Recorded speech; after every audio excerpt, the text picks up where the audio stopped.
Hello friends, మన మెదడు మన ఆలోచనలను నిర్ణయిస్తుంది.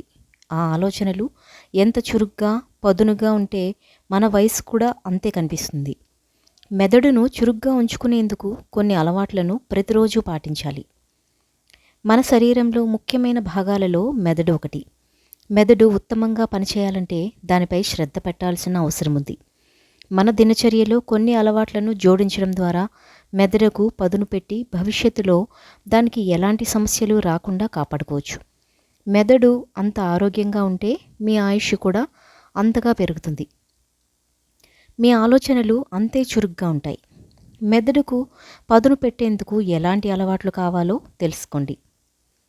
మెదడుకు నిత్యం ఏదో ఒక కొత్త పనిని అప్పచెప్పాలి. కొత్త విషయాలను నేర్చుకునే మెదడు చురుగ్గా ఉంటుంది. కొత్త పుస్తకాన్ని చదవడం, కొత్త భాష నేర్చుకోవడం, కొత్త అభిరుచి ఫాలో అవ్వడం చేయాలి.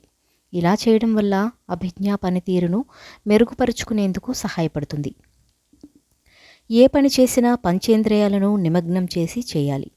అలా నిమగ్నం చేయడం వల్ల మెదడు చురుకుగా, అప్రమత్తంగా ఉంటుంది. దృష్టి, ధ్వని, స్పర్శ, రుచి, వాసన ఇవే పంచేంద్రియాలు. టెక్సాస్ విశ్వవిద్యాలయం చేసిన పరిశోధనలు ఇంద్రియాలను నిమగ్నం చేయడం వల్ల అభిజ్ఞా సామర్థ్యాన్ని, జ్ఞాపక శక్తిని పెంచుతుంది. ధ్యానం అనేది ఒక రిలాక్సేషన్ టెక్నిక్. ఇది మెదడుపై విపరీతమైన ప్రభావాన్ని చూపుతుంది.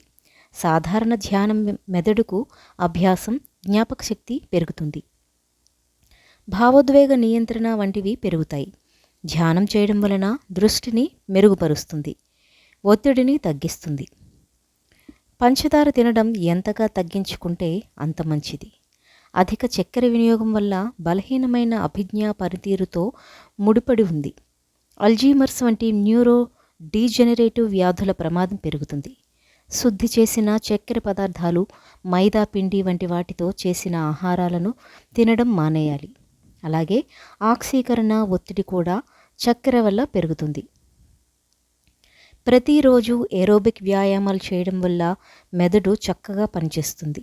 నడక, ఈత, సైక్లింగ్ వంటి చర్యలు మెదడులో రక్త ప్రవాహాన్ని పెంచుతాయి. మెదడులో కొత్త న్యూరాన్ల పెరుగుదలను ప్రోత్సహిస్తాయి. మానసిక ఆందోళనను తగ్గిస్తాయి.